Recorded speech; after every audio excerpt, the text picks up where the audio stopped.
السلام عليكم ورحمة الله تعالى وبركاته.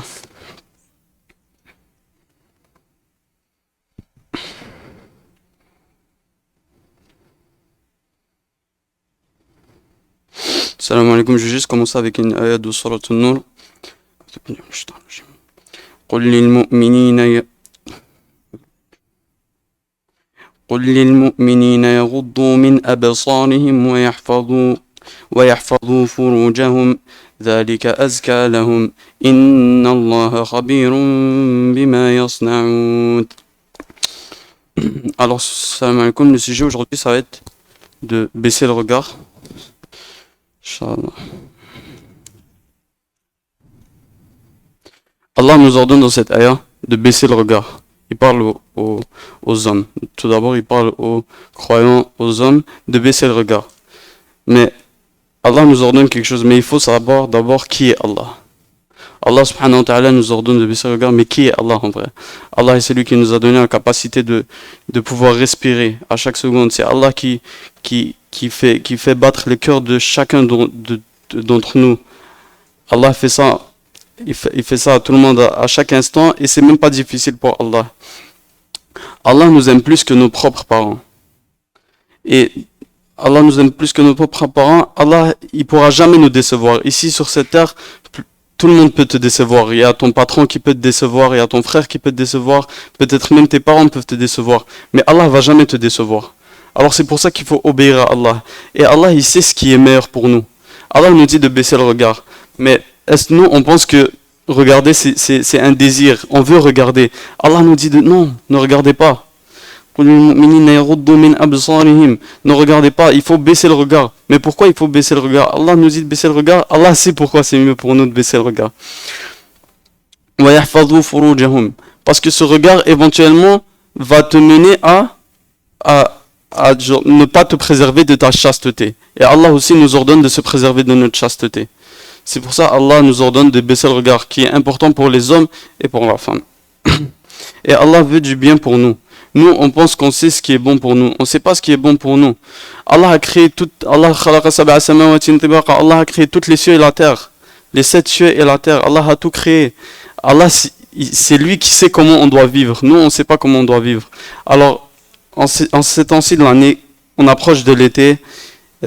Il y a beaucoup de gens qui cachent pas leur aura. C'est très important de baisser le regard dans ces temps-là.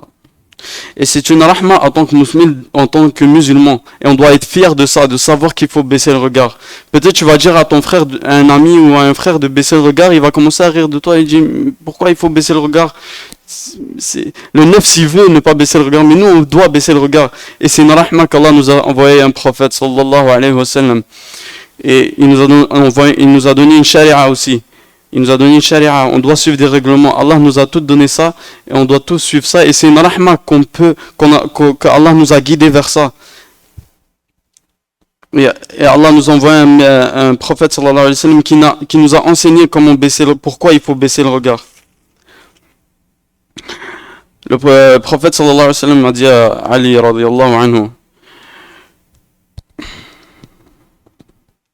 ne suis pas le premier regard par le deuxième. C'est-à-dire, du moment que car le premier regard t'est pardonné, mais le deuxième regard sera contre toi. Ça veut dire que si par exemple, je rappelle moi-même en premier, si je suis dans la rue où j'ai une tentation, j'ai sans faire exprès, mes yeux sont attirés, ils sont allés vers quelque chose que je ne devais pas regarder, je dois directement changer mon regard de place. Et le prophète sallallahu alayhi wa sallam m'a dit, garantissez-moi de protéger 6 choses et je vous garantirai le paradis. Parmi ces choses-là, il y a la langue, il y a la chasteté et il y a bien sûr le regard. C'est parmi les choses qu'il faut préserver et Allah nous garantira le paradis.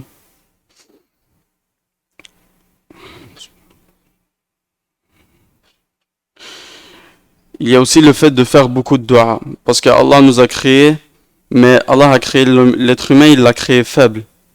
Parfois on est tenté on est poussé vers nos tentations, ou où on est peut-être incapable de faire une chose, mais il faut comprendre que c'est par le tawfiq d'Allah subhanahu wa ta'ala. Juste le fait qu'on soit là en ce moment, c'est pas par notre aql, c'est pas par notre intelligence, par notre aql qu'on est ici. C'est Allah qui nous a guidés vers la mosquée aujourd'hui et qui nous a permis de prier salat al-Jumu'ah.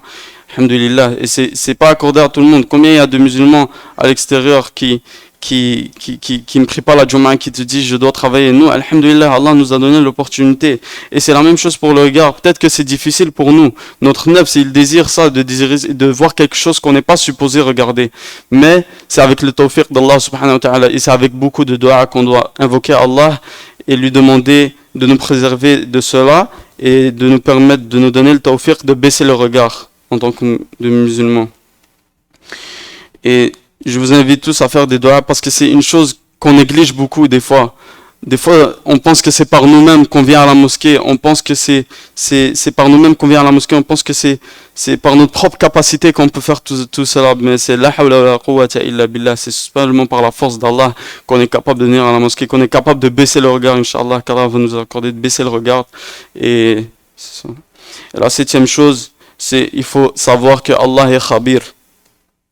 Allah est khabir. Allah il dit dans le Coran وَنَحْنُ أَقْرَبُ إِلَيْهِ مِنْ حَبْلِ الْوَرِيدِ. Allah est plus proche de nous que la veine jugulaire qui est ici. Quand on se rend compte qu'Allah est plus proche de la veine jugulaire ici, t'as beau te cacher dans ta chambre et voir quelque chose de haram sur ton téléphone, t'as beau te cacher où tu veux, regarder quelque chose qu'il ne fallait pas regarder sans la présence de quelqu'un, tu vas peut-être dire je suis tout seul. Mais est-ce que tu oserais faire ça devant tes parents? Tu oserais même pas faire ça devant tes parents. Mais quand on va apprendre que Allah est plus proche de nous que cette veine jugulaire, il n'y a pas quelqu'un qui est plus proche de nous, c'est Allah qui est le plus proche, c'est à ce moment-là qu'on va craindre Allah et qu'on va baisser notre regard sur le haram. Et